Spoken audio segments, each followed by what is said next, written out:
Welcome to the Focus on Why podcast. I'm Amy Rowlandson and I ask my guests one simple question. Why? Focusing on the importance of why, I share with you the relatable, uplifting and inspiring conversations I have with people from all walks of life. This podcast will encourage you to focus on your why to enable and empower you to achieve the success you desire. Have a purpose, have a plan, focus on why. Before we get started, are you thinking of creating a podcast or are you a podcast host already? As a podcast strategist, I can help you to launch or relaunch a purposeful and profitable podcast which will inspire, entertain and educate a global audience. Simply book in a one-to-one call with me right now via the Calendly link in the show notes, and together we'll focus on the purpose of your podcast. Today on Focus on Why, I am joined by the wonderful Diana Hartley. Hello, Diana. How are you? Hello, Amy. I'm terrific. I'm so happy to be here. And where is here right now? Well, here is in Ashland, Oregon, which is 15 miles over the border from California. And how is it? What's the weather like today? Beautiful blue skies, which everybody's jumping around like they're on drugs because we have been in smoke for 6 weeks. So we're very happy, and we're going to get rain this weekend. So we're hoping that'll get rid of the fires that we've been suffering from. Yeah, that's tough. It's a huge disruption for everybody involved. So I'm delighted to hear you've got blue skies. Thank you. Fabulous. And we have been brought together because you heard the episode that I recorded with Tanya Searle a while ago, and you're a good friend of Tanya's, and you reached out and said, "Hey, it's my turn. I'd like to come on the show." Yes, exactly. And what is it you'd like to share with us? What is it you're doing at the moment, Diana?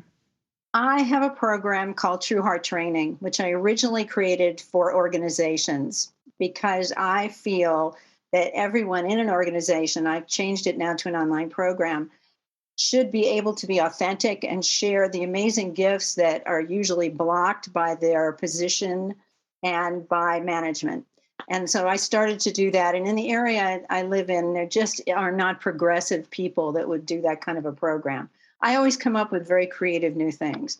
So the pandemic was a gift to me because it allowed me to go online and then to realize, who do I want as my audience? Who are the people that need most to learn to live from their heart, to be able to find what is going on inside them, their true gifts, and even their true voice. And so I went online and created this program for empaths and highly sensitive people. And that's where it is right now. And it's really exciting because empaths and highly sensitive people make up, or empaths maybe, who knows, numbers are, you never know where they come from, 20% of the population. And that seems like not very much, but it's over 1 billion people in the world. And 1 billion people, men and women, broken up 50-50 supposedly, have been having issues trying to manage this life. They are highly sensitive because they have more mirror neurons in their brain, which means they sense and feel more than regular people, which is often problematic, even in the sense if they have a great idea, they see something that people don't see, they're kind of put down. Oh, what are you talking about? Or it's a solution that is so obvious to them, and it's frustrating. And there are a lot of other issues that come up for sensitive people. And certainly in these times, they need support to be able to know how amazing they are, that they're not flawed because they're sensitive. And what will be happening to people who are more sensitive or empaths? What will they be doing right now? I think a lot of them, first of all, it seems to be better for us to not be in an organization because we pick up so much energy. We can come home and collapse. So people, I think, more and more are trying to be entrepreneurs if they can. And often, because we had taken so much input, which is kind of hard to understand, we need to be alone. I was a corporate trainer. I trained all over the world for Decker Communications. And I would go to these trainings at Microsoft and wherever else.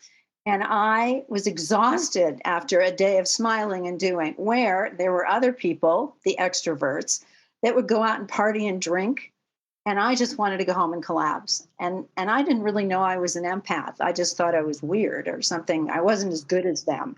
There's a lot of comparison because we live in a world of extroverts. And so when I found out that there are other people like me, which wasn't until about 10 years ago through a book by Heidi Sawyer from your country, that I realized, I mean, my hair stood up on my arms, realizing that I had so many of these same characteristics and that I was different. And that was quite a revelation. So celebrating the difference and understanding that you were not alone and that you weren't this weird person who was sort of operating in a different way from other people around you. What did that then go on to allow you to do? Well, it allows me to feel freer to express myself. When you're a child and you're an empathic child, and most of us, many are born into families that don't have a clue as to who we are. And when we do share with those people and we say these things, they don't get us. So we learn to be quiet. We learn to shove it back inside. And we have amazing creative ideas because we are so perceptive and intuitive. Being an empath allows me to challenge myself to be able to really reveal who I am finally. And that is someone that really wants to see love in the world and to be able to see that love will heal so many of the problems that are going on. It's a tough thing to do and allow me to have a voice and to really not be self conscious about having a voice that's different than the norm. And it's a really common myth that people think that people who are introverted don't have a voice. It's just a case of sometimes they don't have the ability to be heard. You know, people are a bit shutting them down because they don't process things as fast as an extrovert would do, or they're not as vocal in a group dynamic as others. Well, partially they're not, if you're in an organization, and I've been there, where even though you might have these brilliant ideas, because of your position, you're not at the top, people don't listen. And so, and you have to agree oftentimes in these corporations and organizations. But we're not all introverts, by the way. We're 50, there are extrovert, and I am too. I think I am. And even Brene Brown, Oprah, people like that, they say they're introverts but they can go out when they're in their passion, when they're in their topic. Like me, I can just talk for hours. So what is it you want to achieve? What is it the mission behind the work you want to do here, Diana? Well, the mission comes from my heart, comes from since the day I was a little girl. I would look at my parents and other people and wonder why everybody was so unhappy, because why should they be? Kind of understood love, and I understood that why aren't we all getting along? It made no sense to me. And my mission really is to empower empaths and highly sensitive people, or anyone, to be able to feel good about themselves, to be able to know that they have particular and special gifts to give the world, and they have every right to give it. They have to find the right place to give it. They have to find the right people to give it to, and also be able to communicate, which is a big background for me, how to communicate this to people. And being so young and having this understanding that you said you had around love, why do you think that others didn't have that? What's behind that? What set you apart for such a young age? I think it was a part of me. I just think I came in with it. I grew up in Westwood Village, where UCLA is. I grew up with movie star kids. Everything was perfect. There were no people that I could relate to that were talking about anything except success. Everybody was, shiny and pretty and glamorous. And I could see through that. I could see their unhappiness. I could feel what was really going on, but I could never address it. And again, I didn't know that there are any other empaths or people like me in the world, but I always have been moving towards trying to help people be happier, because I really see no reason not to, and there really isn't. It's a society, the whole history of humanity, that has made us feel less than, not good enough, not having enough money, not honoring that we have everything we need inside ourselves. So peeling away those layers to get to the core of who people really are, what do they then go on to do? What is it that then frees them? It's a daily journey. It's a daily journey not to fall back as we all on what we have in our brains and that monkey mind that tells us we're not, we're not, we're not. They go on to, if they follow the path and there has to be a discipline, they go on to find out who they truly are. We are not really taught to be who we are. We're taught to get in a line and be like everyone else. And I tried that and it never worked. It never, ever worked. It just failed because it wasn't me. So they go on to realize how they can give their gifts and also be in the world at the same time. And you have to manage it. You have to manage your emotions, you have to manage your responses to people. But eventually, if you really focus in on who you are and maybe talents and skills that have been hidden in there your whole life and have made you angry and frustrated and depressed, then little by little your joy comes back to you, or a joy maybe you've never had, because you're being you. And that's the most important thing in the world, is that we are who we were meant to be. We have a purpose here, and we're all unique, and we all have gifts. So where does the true heart training come in? True heart training really is focusing on helping people to love themselves. And how many times I have heard that, and everybody, oh, you just have to love yourself. Well, how? How do you do that? So I think true heart training is really going in and focusing on learning how to love ourselves, learning how to remove the beliefs, the actions, the motivations that were never ours and from society, and then go in and replace it with love and kindness. I mean, learning how to do it in a process in those stuck areas of your life, and then allowing yourself with the freedom of forgiving yourself or having compassion. And again, it's a process, it's a training. And more you're just out there. You're coming out. And it's all about love. It's just all about love. Love is the greatest healer in the world. And it certainly is the opposite of fear, which is what the society and the world is about. So, And tell me more about the forgiveness element. I think that's one of the biggest pieces. But forgiveness, how many times have we heard it defined, preached to us, and so forth? But it's more really really learning that what you feel about yourself, which isn't good, did not come from you, did not come from your heart, did not come from your spiritual connection. It came from outside of you, and how you were defined by people that didn't necessarily know or understand you. And to be able to then, well, forgive them, but also forgive yourself for believing these falsehoods and realizing that that was never you. And the more you learn who you are, the less those things play on you. That doesn't mean this crazy monkey mind isn't going to try to say those things, because I don't think we ever lose that, but you're stronger than them. So you're not being controlled by your beliefs and your thoughts. You're being controlled by who you really are, which is your true self. And share with us the impact of imposter syndrome on your own life.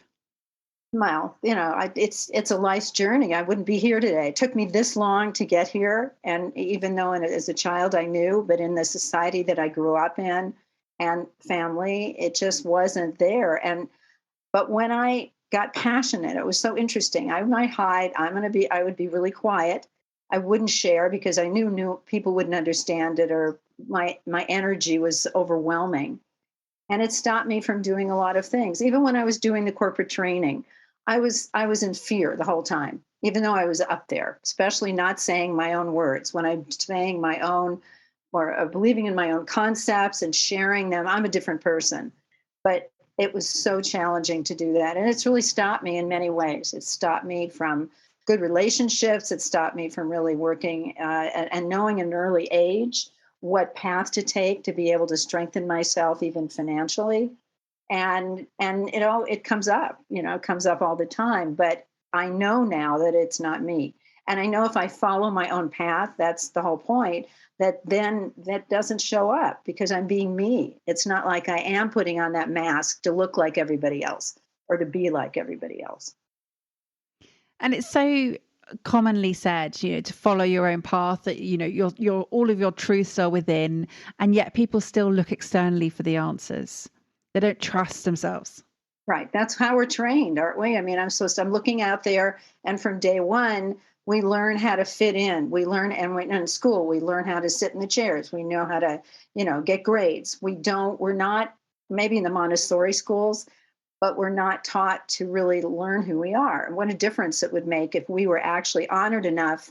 And there are some primitive tribes and tribes that from day one, they see who the person is and they help that person blossom. But we're not. We're not taught to do that. So, and now with social media and all the crazy stuff that, from the Kardashians to whatever, we are comparing ourselves often to people that have been, in their fields, or like Brene Brown, let's say. I'm not going to be Brene Brown. I haven't been, but there'll be times when I will see an expert and I'll feel bad about myself because I'm not them. But once I learn who I am, then I just have I own my own path. And I learn my truths and I stop looking on the outside for answers. But we're trained to do that. It's really interesting. You spoke about the true gifts and the true voice. Somebody comes to you and they're sort of in this sort of state of flux of they don't know what their true voice is and they don't know what their true gift is, and people give them compliments on different areas, but they don't believe in themselves. How long does it take to then trust themselves that they have got this gift?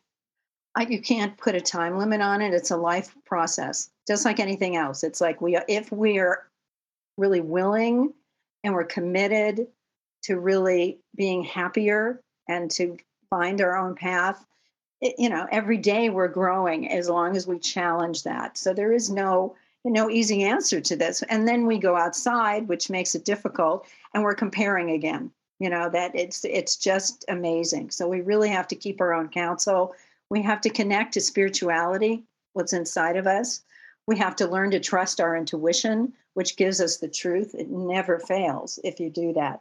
But it's the commitment, I think, to being, I'm going to do this. I'm going to stick with it. It isn't just some program and I don't mean it has to be with me all the time, but at least the concept, practicing, going inside, practicing, trusting yourself. That it really does transform you. And it brings, when this happens, it's amazing. The more you are yourself, the more people will show up, the more opportunities will show up, synchronicities will happen. And it becomes an easier life. There's a flow to it because you're not putting on all this, the costumes and the makeup and trying to be someone else. And you said that you had almost an epiphany when you read a book. Was it Heidi Sawyer, you said? Heidi Sawyer, yeah, highly intuitive people, I think. I always get the name wrong. And also Dr. Judith Orloff, who's a psychiatrist at UCLA, who is, I guess, from a family of empaths. She is one of the great experts, and she has wonderful books on that because she is highly sensitive. But she's been able to be a psychiatrist. She's teaches, different practices for healing. But mine is different because True Heart Training is really going in there and changing that thinking and changing those concepts and having those epiphanies to, well, why do I believe I'm weird? And what's in me that it this thing that's burning to get out. And once they hook into that, they don't feel that. So that's why I see a balance of the people that are working with empaths that way and the difference between me, which is shifting the thinking and really looking at these areas that are weak or traumatized, really often, and then taking that apart and really reframing how they feel about it with love and with loving heart values to be able to go, oh, and blossom. And how much do your values play a part in this, Diana? I think our deepest values as empaths is love, kindness, caring. Oftentimes, we are the boundaryless people who we hear that somebody has an issue and we help them. I mean, I have a really big story about that. We don't have to go into it, but it's like I wasn't taking care of me, but I was taking care of someone else, and I almost lost my life because of it. Really, I could have. It was really crazy. It was a drug addict, and I was going to save them. I was in my 20s. Good luck with that. And so we're out there, and we also draw narcissists because they can feel that we don't have these boundaries that protect us, and they know they're going to be able to take our energy. I had my family was like that. The first husband was like that, and those people aren't around anymore because I will not allow it. I'm not porous like that. I guess that's the word, so that they can come in and take out or take money or take whatever they need. which is really scary for people. So how did you extricate yourself away from the victim, persecutor, rescuer triangle dynamic? Well, it comes up, I mean, again, that's the thing, I'm not perfect. I have been studying spirituality for years. I have been working on this my whole life because all of a sudden, I could feel something would fall apart because that's where crisis can come. And that's when you learn the most. And then all of a sudden, out of that, kind of like the phoenix rising from the fire, all of a sudden the real me would show up and create a training program in Silicon Valley or create this program. And the more I was with myself, it just happens. And studying, learning I wasn't alone because I am empathic, learning it's not a flaw. It's an incredible gift that the world really needs right now, compassion and empathy and love. And it just more and more comes. And again, when you change your energy and you become more from who you are and you care about yourself more and you see who you are, those people don't show up in your life. They just don't. And you learn to say no. You learn to say no. And that comes in with the boundary, creating the boundaries for yourself and to protect yourself, but also so that other people respect it. Yes, I think so. But also, as I said, synchronistically or whatever, they don't show up. I mean, we are energy beings and we're going to attract what our energy is. So if we're in a victim mode, people will be able to attract it. We're learning that more and more with science, that it's all about energy. And they just don't come. But my early life was filled with them. I was trained to be a victim of those people, to give and give and give until I had nothing left. And so I really sometimes people wonder like how have you stayed here with all you've gone through? And it's like I really don't know, except I have this thing inside me that I want to give and I want to love and I want to teach others to love. And it would just come out in different ways. And I'm creative, very creative. And with the creativity that seems to sort of exude from in all different areas and you do have that level of energy that just sort of comes out, even though you've said you're an introvert and that you're an empath and that you've got this incredibly intuitive way, you still have a huge amount of energy. Yes. And with that, and you said that obviously we attract the right energy, what we give out, it's almost a manifestation way, and it is that compassion and empathy and love now that you're giving out and that you're receiving that back. You also mentioned that you learned to say no, and we talked about the boundaries there. And for people who say, "Oh, that's easy," I've got a boundary, and then it's not. It's not easy. The boundaries are, as you said before, everything is a constant work, which is why I've called this podcast "Focus on Why," because it's not just knowing what it is. It's about being able to keep it there as an ever present. It's about the focus that you apply. How do you work on the focus in your life? I just, it's everything is practice. Everything is practice, like any habit, like any star athlete. You practice it. You and also I really and it's funny because when I was training in around the world, we were training communication skills. One of the biggest things was pausing between your sentences. But that word is so key before you jump in and you give yourself away, which I don't do anymore. I pause. I think it's unconscious and I see, do I want that? Is this going to deplete me? Because oftentimes we get so depleted, we'll end up with diseases like fibromyalgia, or we become alcoholics, or be addicted to antidepressants.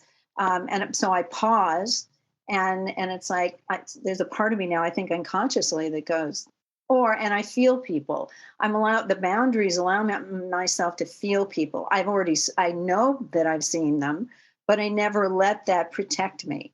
You feel that bad energy or you feel someone's anger, but now I see it as a protection. I understand it. So I can protect myself and say no in a kind way, not that I'm not scared of it anymore. I'm able to just see it, pause, and not react. And is it your intuition that always trumps the logical side of thinking? Well, I'm a very logical person. So, I was born in Manhattan, and I'm in a really interesting, I'm kind of a spiritual and let's go shopping kind of person. And I'd love to be in England right now, playing and doing all that. So logic is important. And that in a program that I created for Silicon Valley, it was translating spirituality into business language, because just being, spiritual, if you can't be logical, you have to. I don't think my intuition normally gives me anything that isn't. But if something would come up that would seem crazy, I'd have to test that against, I'm living in this world. How do I communicate that? And how do I act to be able to, and not run away, to be able to have the power to express who I am and the gifts that I have. And often you mentioned earlier that you talk about feeling freer to express yourself. And often when I spoken to people, freedom comes with another word. What does freedom mean to you, Diana? Freedom means breathing. I mean, isn't that kind of the freedom to breathe? I think most of my life I've held my breath. A lot of us breathe here because we're just kind of holding on and fighting life because we don't fit in, and we're just always watching to figure out how to navigate a world that really is not the kind of world we would be in. And so I would say freedom is breathing and then challenging my fears. So this morning I went back to doing a networking on the East Coast. And after a few times, I don't want to go. And the fear, I'm like, nope, you're going. And it was beautiful, because the minute I got there, I was able to express myself, and I'm not holding back anymore. I love that. So it's always gives me different answers whenever I ask the question about freedom, because everybody has a different perspective of what freedom means to them, and what freedom enables them and empowers them to do. So yeah, great. Freedom to breathe. And in the world where we have been holding our breath, I mean, for some people they've been struggling with breath because of COVID. So it's a powerful sort of expression for you to share. Isn't that an interesting metaphor that COVID would, I was thinking of that, would affect breathing, because breathing is everything. And when we stop, we're gone. And people, the breath of life, the spirit that keeps us here, whatever. And then COVID would come in and attack that very thing. Even if you don't die from it, it restricts. And it just kind of shows you that you need to breathe. You need to breathe. And I've certain teachers breathing from your belly and really letting yourself be full of it. That's challenging. It's challenging for most of us. Yeah. So what's next on the agenda for you, Diana?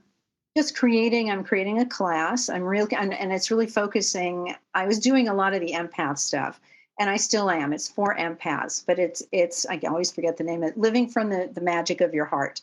And so I'm doing an introductory class online on the 29th of September. And it's kind of an introduction to different, parts of your life that you want to heal with love, and how to do that, and processes, and really going in there without the story and all that about what happened, but how do you feel about yourself in this area? What have you been accepting, and how can we shift that to love? And so there's an introductory class, and then there will be a 6 series and one will be relationships, career, friendship, family, whatever I decide to do. And we'll focus on that and use these heart values, of which there are many positive heart values, if we replace the negatives, that are going to change our lives. So for anybody who listens to this podcast after that date, and it will be because this episode is out on the 5th of October, how else would they be able to get hold of you? What's the best way to reach out to you, Diana? Best way is going to my website, which is truehearttraining.com. There's only one T between the heart and the T and the training. So don't put 2 T's in there, because you won't find me. So True Heart Training. So they can go in there and they can read some of my blogs, which are mostly about love, and learn about the classes on the events page that are coming up. I'd love that. And they can also just email me. I'd love to have conversations with people. I offer a 30-minute session, a complimentary session, just to talk, because I really find that I have to find the right people. And with a billion people, I'm sure they're enough. But some people aren't really ready. They want the instant answers, and they want me to tell them what to do. And it really is about learning about yourself, not me. I'm just a guide. I'm the navigator. So I really love to have those sessions, because if a person isn't right, they're not going to even and be committed to this process. They're not going to get anything out of it. It's important. And I love that you say in your website, it says that it's for an approach that is to become the people that you've always been, essentially. Yes. And Yes. I've always said that, for me, it's never too late to be who you might have been. And as a midlife beginner, I advocate that. Tell me more about what living your authentic life actually means.